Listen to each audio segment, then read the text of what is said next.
Hey everyone, welcome to a lunchtime edition of our CPA News Update. I'm Bill Sheridan with the Maryland Association of CPAs and the Business Learning Institute. Here's what's happening today, Wednesday, February 10th, 2016. First up, Maryland Comptroller Peter Francho's crusade against fraudulent tax preparers continues.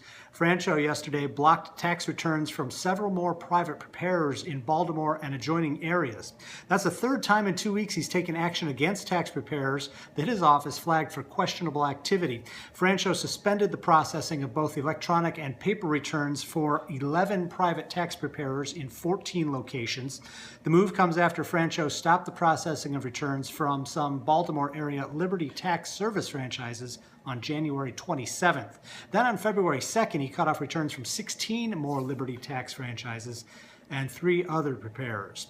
Read more about that at bizjournals.com/Baltimore.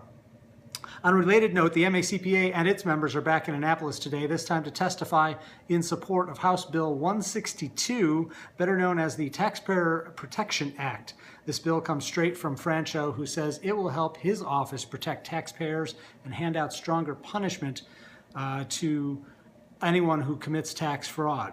Keep an eye on our blog, cpasuccess.com, for details as they develop.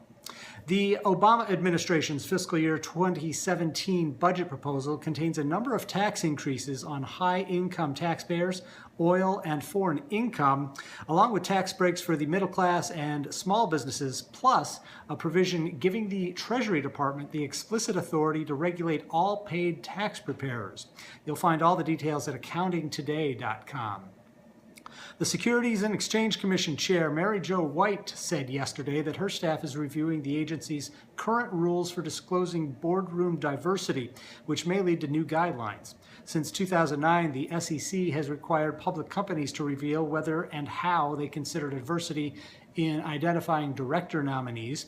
One proposal encouraged the SEC to require that companies disclose each director nominee's gender, race, and ethnicity, in addition to their skills and experiences. You can read more about that proposal at fortune.com. It's taking businesses longer to find a new finance chief these days. That's according to the Wall Street Journal. CFO searches took longer in 2015 than in 2014, with nearly a third of them dragging on for more than 4 months. That's according to a recent survey by the Association of Executive Search and Leadership Consultants.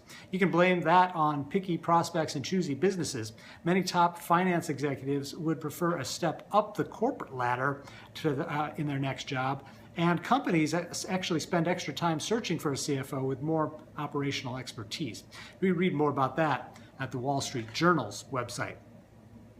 An interesting note from the real estate data firm called CoreLogic, Maryland led the United States with a 59% decline in foreclosures last year. That's good news. Nationally, foreclosures were down more than 20% in 2015. Get details at the Baltimore Business Journal's website. Finally, for you technology fans out there, Fast Company cites a report today that says Moore's Law actually might be coming to an end soon.